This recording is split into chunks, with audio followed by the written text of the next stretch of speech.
Au sommaire de ce nouveau numéro de Par 78, l'invitée, elle a été l'une des premières grandes championnes françaises, Karine Espinasse-Beauvalet. Découverte, le golf des Yvelines. Retour aussi sur l'Open TV 78 qui s'est déroulé le 22 septembre dernier. Et enfin matériel, une nouvelle application de caddie virtuel, Hello Birdie.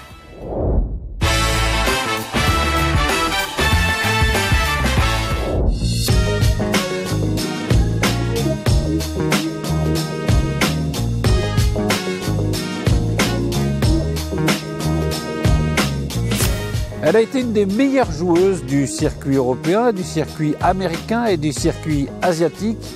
Elle est devenue depuis directrice de golf, c'est l'invitée de Par 78, Karine Espinasse-Beauvalet. Karine Espinasse-Beauvalet, bonjour. Bonjour Patrice. Vous êtes depuis 9 ans la directrice du golf des Yvelines, mais il y a eu une vie avant, notamment une vie de championne sur le parcours européen, sur le parcours asiatique, sur le parcours américain. Mais le golf est entré comment dans votre vie ? J'ai démarré très petite, très jeune, à 7 ans, avec mes parents, voilà, mais il n'y avait pas d'antériorité dans la famille. Donc on a tous démarré ensemble, au Lys Chantilly. C'était mon premier club, j'ai fait pas mal de sport, et puis le golf, naturellement, a pris beaucoup de place dans ma vie.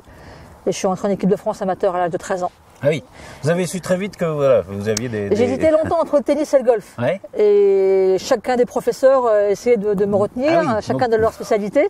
Et puis, naturellement, voilà, c'est plus moi qui ai demandé à rester dans le milieu du golf. Et franchement, je ne regrette pas.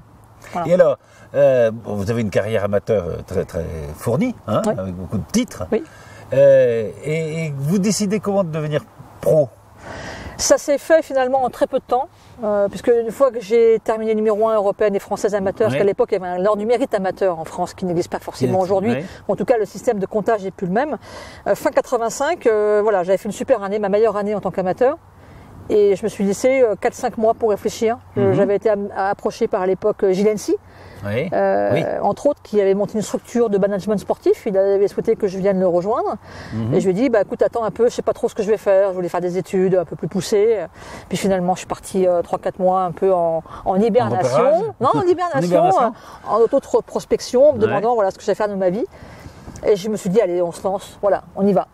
À l'époque, le golf féminin, c'était... Alors aujourd'hui, il y a un circuit qui est très fort. C'était aussi fort que ça ou... Je veux dire, c'est paradoxal, c'était beaucoup plus fort qu'aujourd'hui. Ouais, j'ai l'impression, Quand je suis passé pro en 86, d'abord, j'étais la première française à le faire. Et sur le calendrier, il y avait entre 27 et 29 épreuves sur le circuit européen. Aujourd'hui, elles arrivent difficilement à 10. La conjoncture était complètement différente. La conjoncture, peut-être les sponsors, il y avait l'alcool à l'époque. Oui, et puis il y avait l'explosion du golf dans les années 80, fin 80. Du golf, Moi, je suis arrivé en plein cette période-là. Donc, j'ai pu bénéficier de l'image, de l'intérêt des médias. Effectivement, comme vous le dites, Gilles Hennessy avait lancé la Hennessy Cup, une énorme épreuve professionnelle française en France, jusqu'à ce que la loi E20 l'interdise de le faire. Ils sont partis en Allemagne. Mais c'est vrai que pendant les 3 premières années de ma carrière de pro, j'ai bénéficié de beaucoup de lumière sur moi-même et sur le golf féminin. Voilà. Ça, c'est par rapport à ce qui se passe aujourd'hui. C'est un peu décevant de voir ce qui se passe aujourd'hui. Ah oui, vous trouvez ? Il y a un problème. Il y a un problème au niveau du circuit. J'en connais un petit peu les historiques. Et les filles méritent beaucoup plus que ce qu'elles ont aujourd'hui. Voilà, il y a peut-être un peu moins d'éclat. Alors, cette carrière, je disais, il y a eu le circuit européen, mais vous êtes aussi parti sur le circuit américain. Alors, circuit asiatique. Et asiatique. Surtout asiatique. Pendant 7-8 ans, circuit asiatique d'hiver. Là, qui nous a permis de voir autre chose, de voir d'autres parcours, une autre ambiance, une autre vie, une autre mentalité, un autre esprit. Très enrichissant. Circuit américain, non, j'ai osé, enfin, j'ai réfléchi, j'ai pensé. Mais les amis, la famille à l'époque me manquaient, étaient pour moi très importants. Et j'ai pas osé passer le cap. Voilà. Les souvenirs que vous avez de cette période c'est que des bons souvenirs. Que des bons souvenirs. Un peu de nostalgie de temps en temps, parce qu'on est resté très amis avec beaucoup de joueuses de l'époque, qui sont maintenant comme moi des jeunes seniors, qui sont reconvertis dans d'autres choses que ma reconversion actuelle, mais avec qui nous restons en contact et on aime beaucoup en reparler entre nous. Et pour moi, cette période de ma vie, qui fait entre 15 et 20 ans de ma vie, finalement de haut niveau, ce n'est que du bonheur, quoi. C'est que des bons souvenirs. Il y a eu des up and down comme n'importe quelle joueuses, comme dans toutes les carrières. Toute carrière est sillonnée de différents moments. Mais vraiment, s'il y a un bilan à faire, pour moi, c'est que du positif. Et je regarde ça avec beaucoup d'affection. Voilà, cette période de vie, pour moi, est importante et elle restera là, quoi. Quand est-ce qu'alors vous décidez d'arrêter cette carrière? Il y a un moment où on se sent peut-être un peu moins au point, où on a envie de faire autre chose Alors, ce fut un arrêt forcé. Dans le sens où j'ai eu un accident de voiture en 95 qui m'a obligé à m'arrêter pendant plus d'1 an. Parce que j'ai eu la main fracturée à 12 endroits différents. La main était broyée. Alors pour un golfeur, c'est compliqué. C'est pas pratique. J'ai tenté de revenir sur le circuit avec une exemption médicale, mais c'est très compliqué parce que d'une part, physiquement, je n'étais pas revenu à 100%. Et puis psychologiquement, le fait d'arrêter comme ça pendant plus d'1 an, on sort complètement du cercle. Et pendant ce temps-là, les autres progressent. Puis vous essayez de récupérer.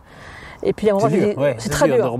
Mais j'ai voulu tenter pour pas avoir de regrets. Donc j'ai tenté, j'ai essayé, ça n'a pas fonctionné. Et je me suis dit, je suis passé à autre chose. Voilà. Donc j'ai arrêté. Et au moment où j'ai arrêté officiellement, j'ai rencontré mon mari. Tout s'est enchaîné derrière. On a eu notre enfant, notre fils, et puis voilà, on est passé à autre chose. Après, c'est la vie qui a décidé autrement. Voilà. Là, vous restez quand même dans le domaine du golf, dans le domaine événementiel. Hein? Oui. Alors, c'est vrai que quand j'ai arrêté ma carrière, je me suis dit, je vais quand même rester dans le monde du golf. J'aime trop ce monde, je peux pas m'en défaire. Et c'est à nouveau la vie qui vous amène les opportunités.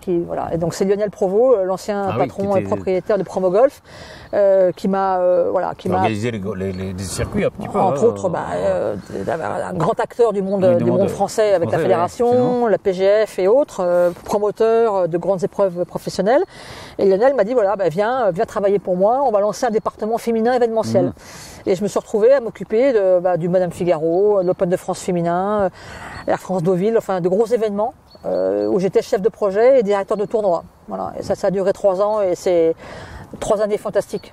Et là, au fond de moi-même, je me suis dit, la finalité, après tout ça, c'est d'un jour avec tout ce que j'ai pu apprendre dans le monde du golf, par différents biais, c'est de pouvoir l'amener et de pouvoir gérer un jour un golf.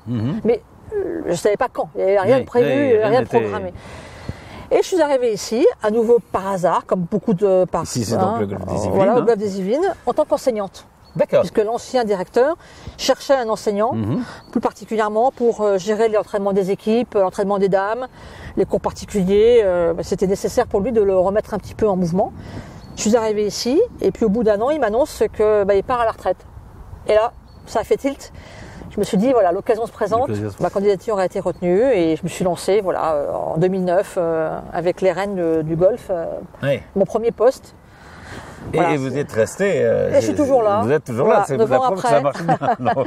Alors, c'est quoi un directeur, le boulot d'un directeur de golf? Parce que on vous a vu tout à l'heure, il y avait une compétition, vous faisiez la remise des prix, vous animiez tout ça. Il y a la réception des gens, des membres. Et puis, mais il y a aussi gérer le parcours. C'est très complexe, c'est très varié. C'est-à-dire qu'un directeur ou une directrice de golf, elle est dans la même journée, elle peut passer dans 5-6 différents métiers dans la même journée. Voilà. Et sans s'en rendre compte véritablement, parce que notre fonction est multiple. Et c'est une fonction qui est méconnue. C'est-à-dire que les gens nous voient... On ne sait pas très bien ce que c'est. On sait qu'il y a un directeur, mais on ne sait pas très bien quel est son boulot. Ils discutent, ils parlent avec les membres, ils pensent que c'est que du RP, alors que c'est du RP. Mais il y a de la gestion, il y a de la compta, il y a du commercial, il y a du greenkeeping, il y a les achats, il y a les ratios au restaurant. Il y a tout ça. Il y a la gestion des personnels aussi.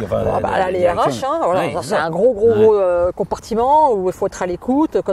C'est une PME. Donc moi, je suis gestionnaire d'une PME. Je gère 25 personnes à l'année sur des secteurs et des services complètement différents, mais qui doivent marcher et travailler ensemble.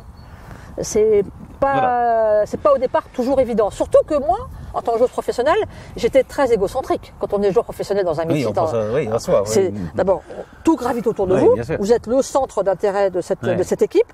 Là, c'est l'inverse. Il a fallu que je partage. Partager surtout. Échanger, partager, donner. Je ne vous cache pas que la première année était un peu à tâtons. Bon, maintenant, ça y est.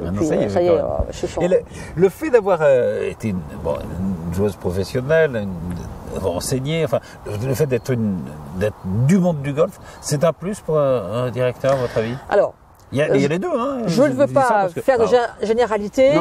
je dirais que c'est un plus pour certaines choses. Toute la partie parcours, sensibilité des compétitions, et puis quelque part j'ai une certaine légitimité. Oui, on ne peut pas me raconter la messe. Vous voyez, quand j'ai un client qui vient me voir en me disant patati patassa ça et ça, j'ai écouté. Voilà, pas à moi. Voilà, vous pouvez me raconter tout ce que vous voulez sur plein de sujets. Oui, mais là sur non. Voilà. Donc généralement ça calme un peu les esprits. Après, sur le reste, c'est de l'apprentissage aussi. Je veux dire, il y a des directeurs qui sont issus du monde de la restauration, du tourisme, d'autres qui viennent de d'autres horizons. Un bon joueur ou une bonne joueuse n'est pas forcément un bon directeur ou une bonne directrice. Voilà. Oui, bien sûr. On va dire que ça aide. C'est un plus. C'est un plus quand même. Parce qu'il y a une sensibilité, il y a une connaissance du monde du golf que l'on a. Quelqu'un qui s'est parachuté un peu dans ce domaine-là, il faut un certain nombre d'années pour l'être dans l'apprentissage. Alors, on peut pas en faire une généralité. Voilà. Mais ça aide. Pour moi, ça aide un peu quand même. Pour vous, ça vous aide. Oui. J'ai lu quelque part que on vous demandait combien est-ce que vous jouiez souvent. Vous avez dit au moins 3 fois par an. C'est quand tout va bien. C'est vrai, pas plus que ça. Alors, c'est toujours pareil. Les directeurs n'ont jamais le temps de jouer.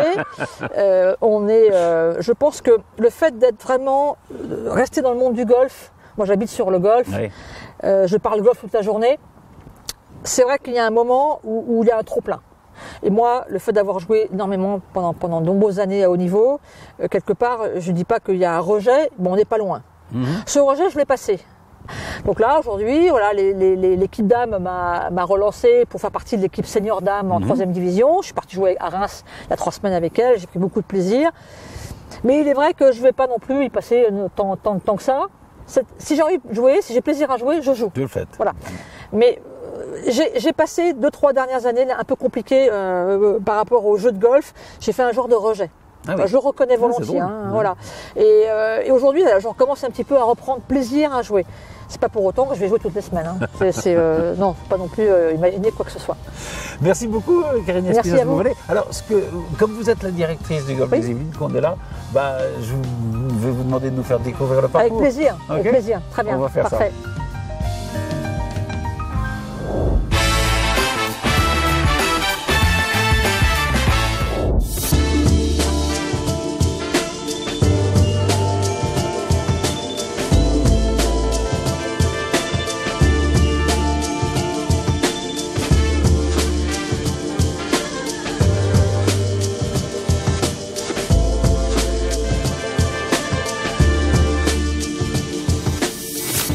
Le parcours de ce parc 78, c'est un domaine dans lequel il y a des chevreuils, il y a de l'eau, il y a des arbres magnifiques. C'est un des joyaux parmi les golfs des Yvelines et ça s'appelle tout simplement le golf des Yvelines. Karine Espinasse-Beauvalet, alors c'est la directrice que je m'adresse. Là, on est sur les départs du 3. Ils sont tout neufs ces départs, non? Oui, ce sont des départs que nous avons rénovés entièrement pendant l'été, quelques mois. Voilà, ça fait partie des travaux que nous réalisons tous les ans. Des travaux de rénovation, de création. Alors ça peut toucher les greens, les bunkers, les nouveaux départs. Et ça avec un. C'est incessant, les travaux sur le golf. Moi, depuis que je suis là, depuis 9 ans, on a des travaux tous les étés. Ouais. Voilà. Et on a beaucoup de chance d'avoir des propriétaires qui investissent beaucoup dans l'amélioration du parcours. Et c'est fabuleux. Alors, c'est le numéro 3 du parcours des Chênes, Oui. parce qu'il faut dire qu'il y a 2 parcours sur ce golf des Yvelines. Oui. Il y a un 18 trous, les Chênes, Oui, à 9 trous. et 9 trous, les tilleuls. Tout à fait. Il date de quand le parcours? Alors, le parcours a été ouvert en 1990. Ouais. C'est Bill Baker, l'architecte, qui est à l'origine de ce tracé. Et nous travaillons maintenant depuis une dizaine d'années avec Jean-Claude Cornillot, qui est architecte de golf, et qui nous fait toutes nos rénovations. Voilà, ce sont des décisions qui sont prises avec lui, Nicolas Boissonnat et moi-même. Oui, alors, par exemple, l'ordre des trous a changé. Oui. Moi, j'ai connu une époque où les trous n'étaient pas dans la même organisation. Il y avait le 1 qui était actuellement le 10. Ouais. Entre-temps, il y a une autre version. Maintenant, ça fait quand même près d'une quinzaine, une vingtaine d'années que le tracé maintenant est officiel et arrêté. Voilà. Alors, vous dites 1990, construction du golf. C'est un golf qui accueille des green fees ou il y a plutôt des membres? Alors, c'est un golf semi-commercial. Donc une activité commerciale importante puisqu'on accueille beaucoup de gens de passage en green fee. Et puis nous avons des membres. Voilà, donc des membres et je fais tout mon possible pour que justement ces membres se sentent comme dans un golf associatif, vous voyez, avec tous les avantages, les privilèges, et puis des prestations de qualité comme nous leur offrons avec des parcours, un practice, une restauration, un accueil de qualité. De qualité. Il y a combien de membres à peu près? Là, on est à peu près à 385 membres. Oui, ce qui fait qu'ils peuvent jouer facilement quand Tout ils veulent. Tout à fait. Ouais. Alors, c'est-à-dire qu'il y a deux communautés, hein, donc les communautés green-filles et de membres. À la belle saison, il vaut mieux réserver quand même 10 jours à l'avance. Oui, il y a du monde. Oui. Mais voilà, ils ne sont pas surchargés. Ils peuvent toujours jouer quand ils le souhaitent. Et on leur réserve des tranches horaires de réservation les week-ends, principalement la haute saison. Alors je disais 2 parcours, 18 trous, 9 trous. La plus grande qualité à votre avis d'abord du 18 trous des Chênes? Alors c'est un parcours technique, ouais. mais surtout très varié, donc on ne s'ennuie jamais. On a une partie boisée, là où nous trouvons actuellement. Il y a beaucoup d'arbres magnifiques. Voilà, il y a de grands nombreux chênes centenaires, parce que c'est une ancienne chêneraie à la base. Et puis vous avez une partie donc qui est boisée sur 6-7 trous, et puis la partie à la fin est plus sur la plaine. Mais c'est pas pour autant que le parcours est plus facile. Au contraire, les gens ont tendance un petit peu à se laisser aller en fin de parcours, pensant que c'est plus facile, alors que ça ne l'est pas. C'est un parcours technique, exigeant, mais très amusant, car varié. Très varié, et puis qui est assez sportif quand même. Hein. Ah oui, il y a quelques trous. Quelques montées. Voilà, on n'est pas non plus dans des golfs de montagne, mais il y a 2-3 trous un peu vallonnés. Mais globalement, il est c'est vrai qu'il n'est pas usant et fatigant comme certains golfs. Mais il est surtout très varié. Très varié. Oui. Alors, d'un trou à l'autre, on passe d'un trou très protégé, d'autres qui vont être un peu plus aérés, et c'est ce qui en fait son charme. On ne s'ennuie jamais ici. On parlait des arbres. Tout à l'heure, en promenant, j'ai vu aussi des chevreuils. Ah, nos amis les chevreuils. Ouais, ça, c'est vrai que le golfe des Yvelines est aussi connu pour cette force d'avoir sur notre propriété, sur 95 hectares, on a une quarantaine de chevreuils qui vivent en totale liberté ici sur le golfe, et ils sont tellement habitués à la présence du golfeur qu'on peut tout à fait les approcher à 3, 4, 5 mètres. Oui, c'est ça. Ils connaissent, ils ont l'habitude, quoi. Ils ont l'habitude, ils ne sont pas du tout apeurés. On peut les approcher, et puis c'est vrai que ça fait quelque chose en plus, quoi. Les gens, quand ils parlent du golfe des Yvelines, en dehors de nos prestations, ah oui, c'est là où il y a les chevreuils. Donc tout de suite, il y a une référence à ces animaux. Et ils restent dans le domaine. Ils ne bougent pas. De toute façon, le domaine est clos. Clos de murs, clos de grillage. Donc ils vivent sur le domaine, mais par contre, c'est régulé. C'est-à-dire que c'est un territoire de chasse officiellement. D'accord. Donc nous avons des bracelets par l'ONF, et nous régulons 4 à 5 chevreuils par an, sachant qu'on a entre 8 et 12 naissances par an. Donc c'est normal qu'il faille faire attention et de réguler proprement le cheptel. On est à quoi de Paris? Une quarantaine de minutes? 30 minutes, porte d'Auteuil. Porte d'Auteuil. 35 minutes. Voilà. Et on est quand même ailleurs, quoi. C'est très dépaysant. C'est très dépaysant. C'est dépaysant. On est à la fois loin et pas loin. C'est-à-dire qu'on a le sentiment d'être vraiment à la campagne, tout en restant dans des distances très abordables de Paris. Il y a évidemment des compétitions ouvertes. Oui. À tous les joueurs, puisque évidemment on peut jouer au green fee. Qu'est-ce que vous souhaitez pour les années qui viennent, pour ce golfe des Yvelines qui continue tel qu'il est? Oui, évidemment, bien sûr, qui continue, qui soit vraiment reconnu pour ses prestations. Mais ça, je pense que depuis maintenant quelques mois, quelques années, on commence vraiment à parler de plus en plus de nous. Il y a beaucoup de reconnaissance de la part des instances dirigeantes, puisque l'an prochain nous recevons les championnats de France dames amateurs, la Coupe Gaveau. En juin 2019. Des choses avec une directrice comme vous. Alors c'est sûr, je suis assez sensible au golf féminin, bien évidemment. Et à terme, dans les années peut-être 2020, recevoir une épreuve professionnelle, puisque ça fait partie de mes objectifs. Voilà, c'est ça, d'avoir des compétitions. Et Nicolas Boissonnat et Laurent sont très sensibles à ce souhait-là. Et nous faisons tout ça, tout ce que nous faisons, les rénovations, les améliorations, c'est aussi pour être au niveau du cahier des charges, prêt pour recevoir un jour ce genre d'épreuve. Il suffit de se promener, de regarder, on voit que tout est là. C'est d'abord un dépaysement formidable, et puis un parcours quand même, et il faut le dominer. C'est un parcours qui est très exigeant, et quand nous avons notre Grand Prix tous les ans, les joueurs et les joueuses ont du mal, et le parcours se défend très bien. Ouais. Et en plus, vous, c'est merveilleux, parce que vous habitez en plus dans le domaine. J'habite là, avec les chevreuils, entre autres. Qu'est-ce qu'on peut rêver de mieux? Il n'y a pas mieux. Bravo. Merci. Et merci à vous. À bientôt. Au revoir.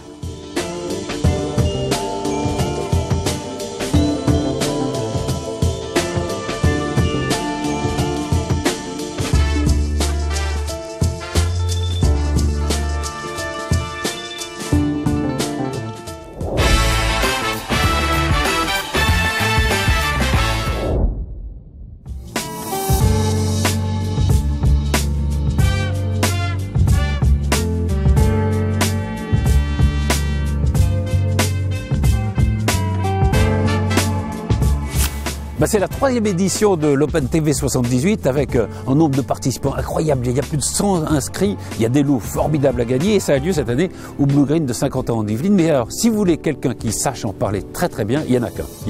Je vois que lui, c'est Laurent Mazory, c'est le président de TV 78. Il est par là-bas. Venez. On va le trouver.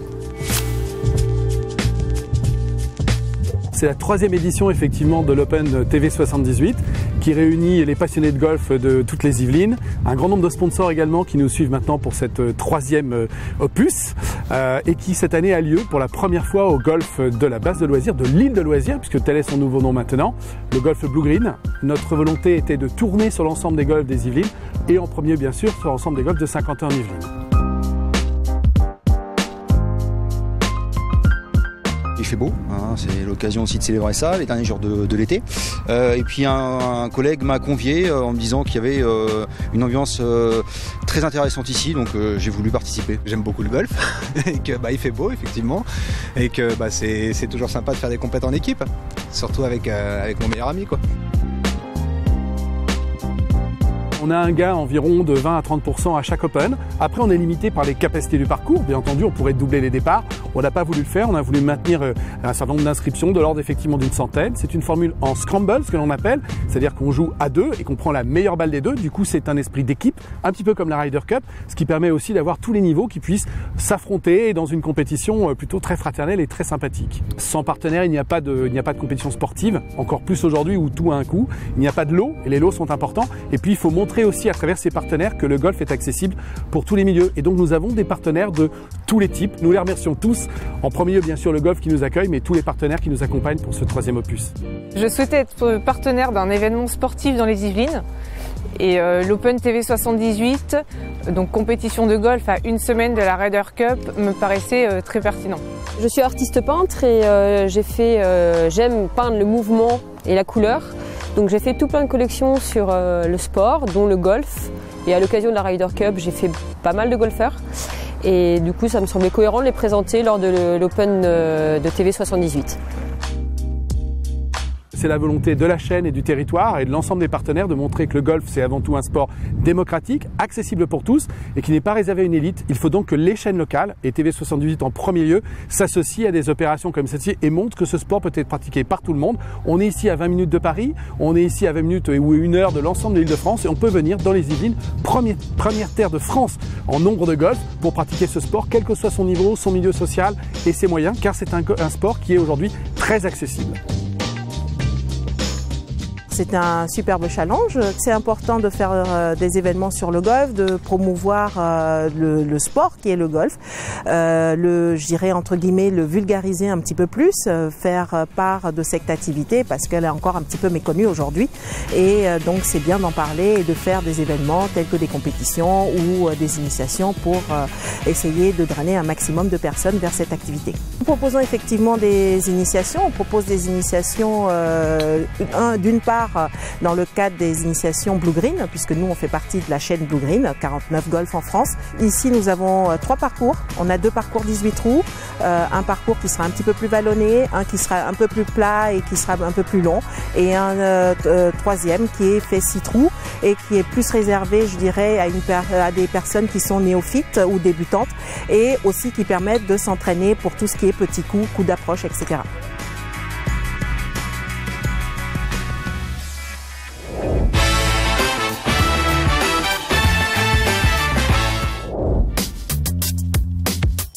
Un caddie virtuel pour révéler son potentiel de golfeur, voilà ce que promet Hello Birdie, une application pour mobile présentée ici sur le parcours du golf Isabella à Plaisir.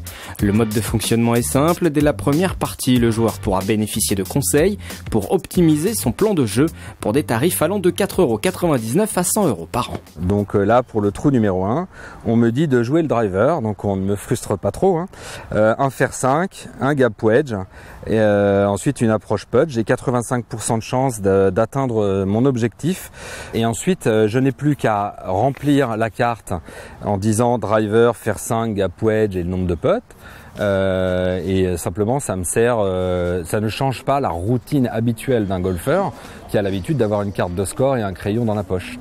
Aucun appareil de mesure n'est nécessaire, mais l'application est en mesure de calculer la difficulté d'un coup en fonction des aptitudes du joueur. afin de déterminer quelles sont les probabilités statistiques que vous atteigniez tel green ou que vous atteigniez tel fairway ou que vous puissiez avoir le bonheur de réussir un birdie sur tel ou tel trou. L'ensemble des téléphones devrait être prochainement compatible et de nouvelles fonctionnalités interdites en compétition sont déjà en cours de développement.